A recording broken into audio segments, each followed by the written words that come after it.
Lainey, Kirby, Matt, Jonathan, and Brad. Thank you so much. I love that song. Isn't that great, right? You got to be strong, you got to be bold. We don't always say you got to be hard, but sometimes you do have to be tough, and love can be fierce. Just ask any mother or grandmother. They will tell you just how fierce love can be when that mama bear comes out. And so beautifully, right? Reverend Karen talked about that last week, about being directive, about taking charge, about deciding to move on taming your gremlins. It was fabulous, right? We all went away inspired. Yes. Right. So let's see where we are at the moment in our Step Out in Faith program.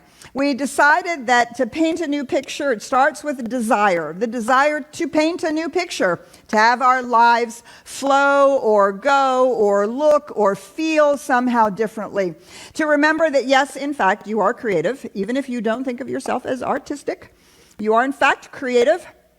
You're creating every day with the thoughts, beliefs, attitudes, feelings, behaviors, words. All of that is painting the canvas of our lives. And there's no right way to do it. There's no right way to express ourselves, to be all that we came here to be, of course, with the caveat that it harms no one. But there's no right way to express that. And Tracy talked so beautifully about the dance of the directive and receptive. And so Karen really hit that directive really hard last week, taming the gremlins. You have to be in charge. You have to be directive. You have to tell them, no, don't make a mess right here. Go outside. Right? And then what happens? There's a mess. Somebody still makes a mess, right? Something still happens. And maybe we were like totally in charge. We were bold and strong and powerful. And something still took place. So step number 5 in painting a new picture is, what do we do with these things that don't go well? That don't go the way that we thought they should, that maybe didn't turn out, or along the way, something happened. And in talking about all this, thinking about all of this, Patty and I really got inspired by, you recognize it, right? Bob Ross. Now, I will admit, I've never actually seen a Bob Ross TV show. But it's true. But I certainly grew up on this idea that we don't make mistakes, just happy little accidents. We don't make mistakes, just happy little accidents. Now, I will tell you, in preparing for this talk, months ago, Patty and I really talked about this and having a lot of fun with it and being with it. And of course, there was no war in Ukraine going on. Right? And so we don't mean to, what should we say? This isn't to pretend that stuff doesn't happen. It is to recognize that we are always at choice about how we engage with that stuff, what we decide to do with it, how we take it in, and how we contribute. And so I don't want to overly simplify this or overly make it Pollyannish light, right? Because we do know that there are significant things going on in the world that we need to pay attention to and contribute to. Not all accidents originally seem happy. And yet, even in the Ukrainian war, right, some extraordinary things have taken place, haven't they? We've seen the posts, we've seen the news of the president of Ukraine and how inspiring he's become. We've seen the images of the Polish women leaving their strollers by the train station, right? And so in the midst of what looks so much worse than an accident, there are moments. There are moments about how we take them up. So despite the corniness of the title and the fact that we are using this, we don't make mistakes, just happy accidents, despite the fact that it's a little light and it's a little corny, it has no less relevance, even in the most difficult and challenging times. So as we paint the pictures in our own lives, and we really think about how we are contributing to the life of the world, right, and to things that are going on in our families and things that are going on around us, we are, it seems to me, confronted with the two really big things that happen that we can consider accidents, or show up in not very pleasant ways. The first one is the idea of mistakes. How many of you love to make mistakes? I do. I love to make mistakes. Why? Because it tells me I'm trying. Tells me I'm out on the edge. Tells me that I haven't been able to figure it out and that I have to rely on something larger, bigger, more powerful, something inner that is guiding me, right? Something that is moving through each one of us. Allowing ourselves to make mistakes and to reframe mistakes truthfully as happy accidents allows us to be in the receptive mode of engaging with our life, right? Direction says, I'm taming my gremlins, I'm going this way, I'm doing this thing. And then we have to be receptive to whatever is happening along the way. For me, sometimes what's happening on the way is a whole series of things that don't go well or things that appear to be mistakes. So I love this. I never make the same mistake twice. I make it 5 or 6 times just to be sure.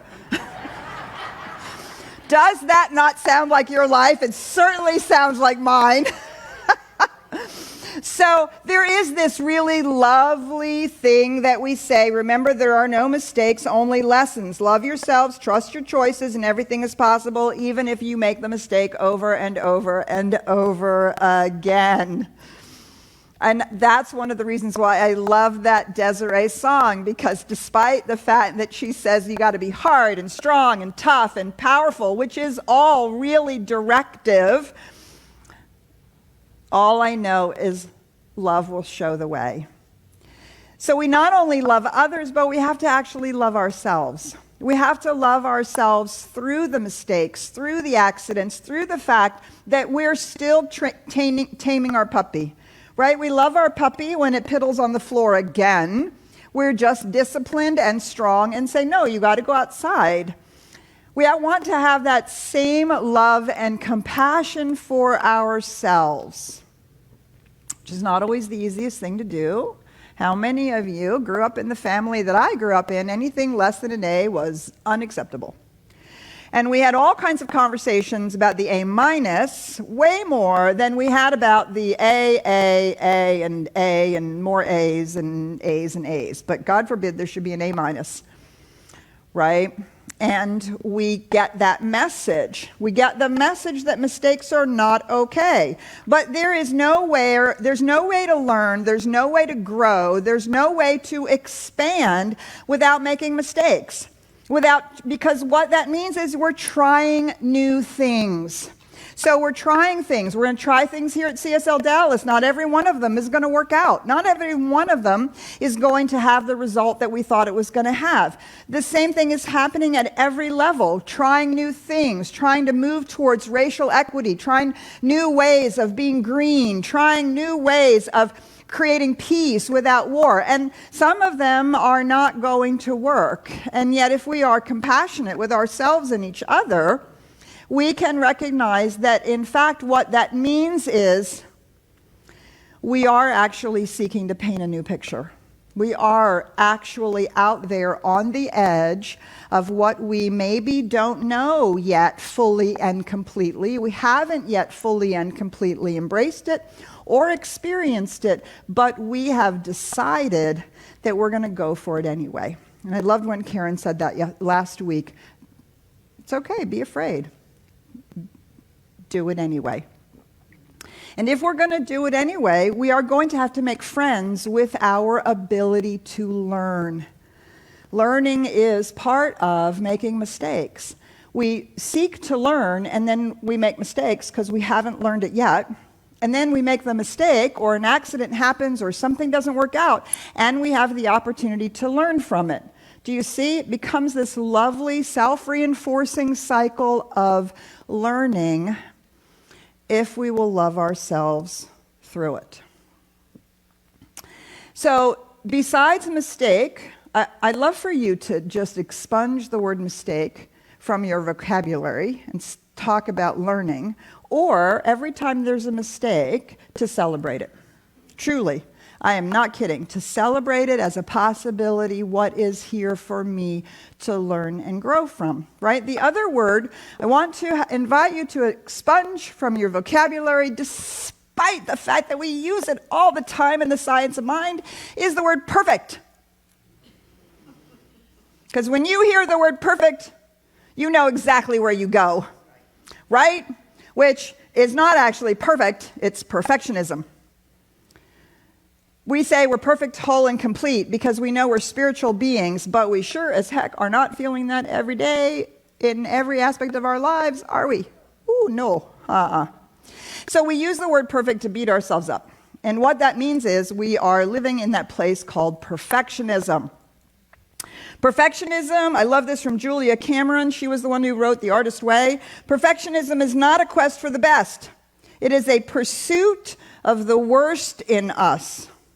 The part that tells us that nothing we do will ever be good enough and that we should try again. Perfectionism is actually the pursuit of the worst in us. We're pursuing our belief that we're not good enough. And so we try to perfect it and perfect it and perfect it again and perfect it some more and perfect it. And so we're never allowing ourselves to make mistakes. We're never going to put something out that isn't, in our mind, perfect. But we have those critics, particularly those cruel people in our consciousness that Karen talked about last week, that will tell us we'll never measure up, so why bother? And many of you have heard me say this. Perfectionism, the height of perfectionism, the worst form of perfectionism, procrastination. You should really think about that, right? Because we procrastinate because we know it's not going to be good enough, so why start? And then we have a brilliant excuse. Well, what do you expect? You know, I pulled it together at the last minute, so, you know, it was all right. I pulled it together. And we set ourselves up that way. We procrastinate and procrastinate and we procrastinate because we are not certain it's going to be perfect. We haven't made friends with making mistakes or not having it be perfect, whatever that means. And so we procrastinate and we put it off and we put it off and we put it off and we put it off. And then when we finally get around to it, so often we're ourselves disappointed, right? Because we know that we didn't give it our best shot. We waited until the last minute, and so we could have an excuse. Perfectionism is the pursuit of the worst in ourselves, the part that tells us that nothing we do will ever be good enough, and that we should try again. I'd love for you to replace the word perfect with whole. Wholeness. That's what, in the science of mind, perfect actually really means. If you read carefully and you read closely how Ernest Holmes talks about perfection, he really means the wholeness of us. And the wholeness of us is our spiritual being having a human experience, which includes all our funny bunniness, all our warts, all our quirks and imperfections, right? We're actually perfectly imperfect because we're in that place where being is becoming. And the only way that being can become is to learn and grow and expand and to express more and more of itself in new ways. So we want to release perfectionism and we want to release this hold that mistakes have on us and really allow things to be happy little accidents. So you missed the plane. Okay. So you got on the wrong bus. Okay. what is possible here? What is the opportunity? So it didn't go the way that we planned. There's always the opportunity, not just for learning and growth, but for flow and for this receptive engagement with life. Well, let's see what we can make of it. Right? The directive is I'm going to do this, and I'm going to do this, and I'm going to do this. And then we say all those things, and then we wait and we see, how is it unfolding? How is it emerging? How can I engage with the feedback that I'm now getting from the path to my manifestation? To be in the receptive state is to allow the path to be revealed to us and to not claim that any one of the things along the way is so horribly wrong that it has shut everything down, but to allow them to be happy accidents. So one of the ways that so there's two words that we use to really capture this idea, not just that mistakes are about learning, but that we can really embrace this receptive, emerging experience of life. And those two words are serendipity and coincidence. Now, I noticed when I wrote this a few months ago, I was like, yeah, good, okay, great, serendipity and coincidence. I love those words. Those are fabulous. And then I started preparing this talk, and I thought, well, I can't think of any that have happened in my own life. Wow, that's really strange. So I spent 2 days beating myself up that I was not perfectly in line with serendipity and coincidence. Crazy, right? Super crazy. Yeah. Let's talk about this. Serendipity. The more I draw and write, this is from Sean Tan. The more I draw and write, the more I realize that accidents are a necessary part of any creative act, much more so than logic or wisdom. Sometimes a mistake is the only way of arriving at an original concept, and the history of successful inventions is full of mishaps, serendipity, and unintended results. It's in that receptive engagement. I'm going to create something and then feeling it out, listening, seeing what's happening, moving, right? That's what Bob Ross says. A happy accident is when you turn the drip of the paint into a tree that you decided just needs to be there. So we have this beautiful book that Amy and Becca Welch gave to us, members of our community, for our granddaughter Aria. It's called Beautiful Oops. Okay, I would have loved to have had this book when I was a kid, because I did not get this message. And they have a torn paper that if you turn over, it turns into the smile of a crocodile. And a turned down corner of the paper that when you turn it over, it's the beak of a penguin. And a coffee stain that when you pick up the cup, it's a frog with a big giant tongue. I mean, it's extraordinary to see how these oopses actually can be turned into these really beautiful opportunities. And serendipity is in that creative act, not necessarily logic or wisdom, which is what we use for our directive. So the truth is, I have so many, I can't actually tell them to you all. When I finally sat down and said, this is not possible, right? So I'm just going to name a few. So I have these serendipitous moments. The first one that came to me was Karen and I, when she first got here, she was looking for a house, I was looking for a house. And so we went together with Jim, and we went around and we looked for things together. And I would talk to her about what house she was buying, and she would talk to me about what I was looking at. And I was equally as frustrated as I had been for a year and a half, because I couldn't find the condo that I wanted. And I remember we walked into this one condo, which I had seen before and crossed off my list as not acceptable. We went back to it, and all Jim did was raise the windows so I could feel the breeze coming off the trees. I walked around in it. Yeah, I don't know. Jim went on to get ready for the next one, the next place. I was walking down the stairs, and Karen asked me, well, how will you feel if somebody else buys this condo? And I burst into tears. She said, maybe you should think about buying it. But do you know that if in that moment she hadn't been on the steps behind me and had not asked me the question, I would have passed that condo up again. And it was a mistake to have passed it up a year before. I could have been living in it for a whole year already. And yet, it was the serendipity of that moment that shifted it, that allowed me to be available to, oh no, and it is actually perfect. I love it. And it's exactly what I realized that I wanted. We had the pandemic, as you all know, we're still coming out of it. And of course, we have to do everything online. That was a big, giant thing. But serendipitously, we had already started hybrid classes 2 years before. Who knew?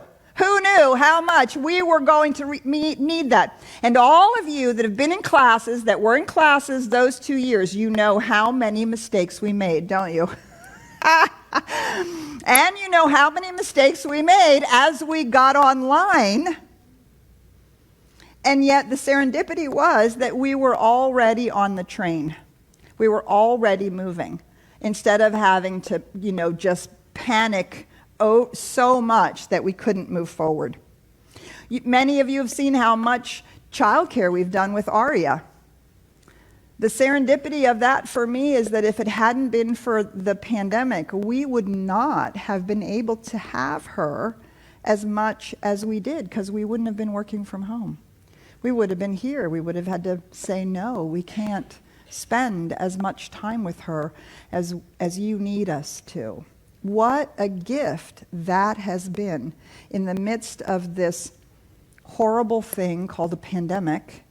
What a gift that has been for us to be able to spend that time. I find a lot of serendipity in travel. And I really spent a lot of time thinking about this, right? Because when we are directive and we're afraid of making mistakes and we want everything to be perfect, we are designing everything along the way. When I travel, I don't design anything. I figure out how I'm going to get there, and I figure out where I'm going to lay my head. I look at some of the things that are available, but I make no other plans. Why? Because I'm on exploratory mode. I want to explore. I want to see what's around the corner. I have an exploratory mindset. I don't worry about whether I'm seeing the right things or going to the right places or whether I've done all the right touristy stuff. Usually what happens for me is I start walking down a street and then I take a turn and then I take another turn and I end up in this really unexpected little plaza and I find this amazing little restaurant and I have like one of the best meals I've ever had in my life. But had I looked for it ahead of time and tried to figure out on Yelp or where I'm going to go, I would never have found that particular restaurant. So part of what allows us to invite serendipity in our lives is to have that exploratory mindset. To imagine not just that you're painting a new picture, but that you are a traveler on a journey in your own life. Wouldn't that change everything about how you engaged with what was going on? It certainly has for me, as I have tried to really bring those two things together. The other word we love, coincidence. We love this word, coincidence. Deepak Chopra says, when you live your life with an appreciation of coincidences and their meanings, you connect with the underlying field of infinite possibilities. To expect coincidences, to expect out of the closed door or the mistake or the accident that what makes it happy is that there is coincidentally something extraordinary that actually gets to become, that actually gets to happen, that actually shifts things, right? And so the first thought that immediately came to my mind when I really sat down with this and I really said, okay, really, I have had a ton of these. Some of you who have been practitioners for a while, you will remember this. We had a prac retreat over here at a hotel, and we had a lovely facilitator. And I woke up the morning of the last morning with so much vertigo, I could not get out of bed. I was literally throwing up, and I couldn't get out of bed. I'd never had anything like it. And I was like, I have no idea what was going on. I was frightened. I was terrified. And of course, they immediately went down to the practitioners. Please do treatment. Everything's going to be fine. Do treatment for Petra. Because we were actually having to leave the hotel that day. And the retreat was supposed to be over. And so when it was time to vacate the room, I literally was hanging on to people. I could not stand upright. I was having such bad vertigo. And we got into the elevator, and I was trying not to throw up again. And some other people came on the elevator, and this one woman looked at me. And she looked at the people who were holding me. I'm sure she thought, well, what, is she drunk at 10 o'clock in the morning? Are you okay? And they said, no, she's not okay. She has terrible vertigo. Oh, she says, I'm a physical therapist. And I bet I know what she has going on. Anything. If you have anything that you think you can do, I'm game. Well, let's get off on this. This is my floor. Let's get off. I'm going to take you into my room, and I'm going to lay you on my bed, and I'm going to show you what to do. So if none of you have ever heard about this, I had never heard about this. I didn't know anything about it. She said one of the most common reasons that we have this terrible vertigo is that the little crystals in our ears, if there's a little bit too much stuff going on in there, get attached to the little hairs that give us our inner ear balance. And when it touches or gets attached to one of those little hairs, this vertigo is what happened. And so you can Google this. You go out on YouTube. She lays you on your bed, you put your head and they hang it, and then you go like this and your eyes do this, and then you go like that and your eyes do that, and then you go like that, and whatever all it is, right? You know, I'm not going to describe it because if you're going to do it, you have to look it up. And sure enough, in 5 minutes, my vertigo was virtually gone. I was able to walk naturally down into the prac room. I probably did that maneuver twice more through the course of the day. And what you're doing is you're shifting the gravity, literally, and gravity is pulling that little crystal away from the hairs in your ears, really. It's that simple. But who knew? I didn't know. What a coincidence that after all of that spiritual mind treatment, she was the one who walked onto the elevator. And I know you all have stories like this. You all have stories like this. We saw this building 5 years before we could afford to move into it. And I remember drooling over it when we were looking. We actually ended up expanding where we were. And I was like, no, this is amazing, but we can't afford it. I don't want to lose it. I don't want to let it go. It felt like a closed door. 5 years later, it was still available. And it was cheaper because they hadn't been able to rent it. What a coincidence that it was perfect for us, right? When I was told no 3 times about getting into ministerial school, you've all heard the story. I was told no 3 times, go have a life, you're too young, you're a baby, you don't know anything, go have a life, come back when you're 45 or 50. And yes, that's what I said. And so I was so mad, and I said, well, that's not going to work. I'm just going to start a ministerial school. It just so happened, coincidentally, that the previous dean, who had just retired from the LA school, lived in Seattle. What a coincidence. What a coincidence. Out of the accident or the really crushing blow of no, no, and no, to have somebody already there who already knew everything we needed to do and said, absolutely, I'll help you start a ministerial school here in Seattle. I mean, it just goes on and on. The last thing I would say is on my first sabbatical, I got gifted with a week at Plum Village. I worked it out really for no other reason than in my sabbatical as I was traveling around. Plum Village is in the south of France, Thich Nhat Hanh's retreat center there. And I said, okay, this week, I think I'll be there this week because I mapped everything out. All I needed was how do I get there and where am I going to lay my head? Perfect. I got there. It was the 1 week of the entire year that Thich Nhat Hanh was there. And I got to sit at his feet and listen to him, having not organized to try to be there that week, right? I didn't even know. Coincidences. This is the way when we are in the dance, the co-creative dance, to have an expectation that it will work out. without trying to figure it out completely, right? The directive is the end result. The receptive is the process of how we move through getting there. And the more love that we have for ourselves and each other, the more we invite serendipities and coincidences. One of the reasons I felt like I hadn't had any was because for the 2 years of pandemic, how many new things have you done in your life?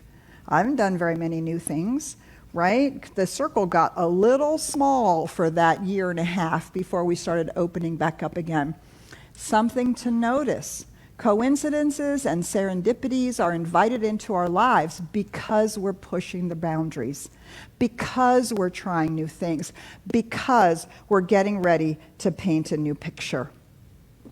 All right, so we're going to bring all of this together, and we're going to have an opportunity for you to do something that we normally do at our burning bowl, and this is to actually make some bold statements now. Some bold statements around this kind of concluding of our Step Out in Faith program.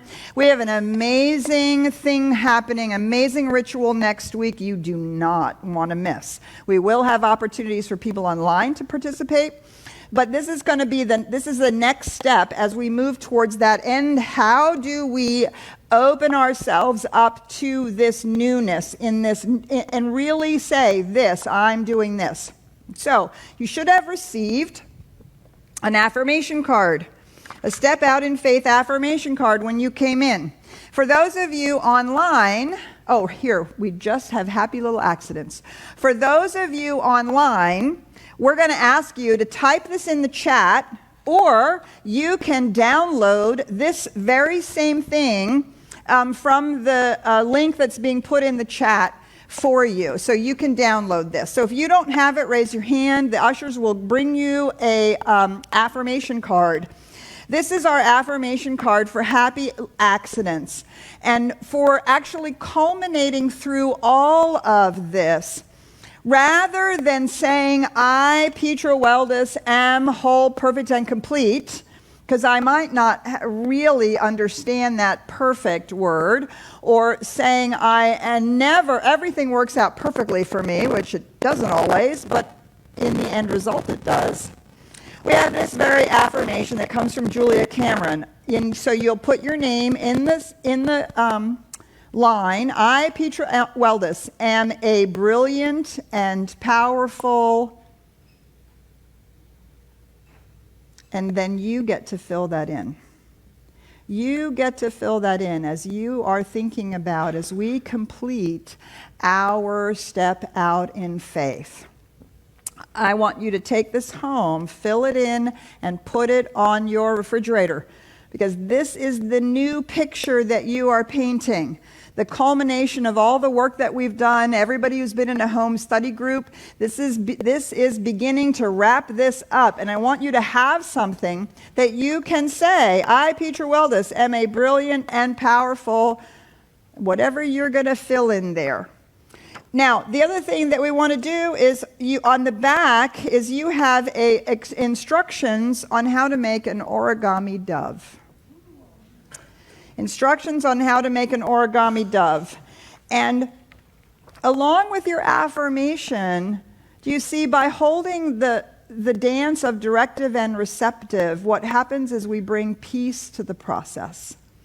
Because we're not anxious about accidents. We're not anxious about mistakes. We're not anxious about being perfect. We're not run over by our gremlins. We know what to do with our gremlins. We're clear that we are in fact creative, and there is no right way to do it, right? And so we'd like for you to, and those of you who are downloading this online, you also have these same instructions, and we'd love for you to make yourself a dove of peace, because we want to enjoy the process of painting a new picture. So take this home, do this at home, do not do it, right? Don't go, oh, that's nice, and throw it away. No. All right, do that, make your peace dove, and continue working towards painting your new picture.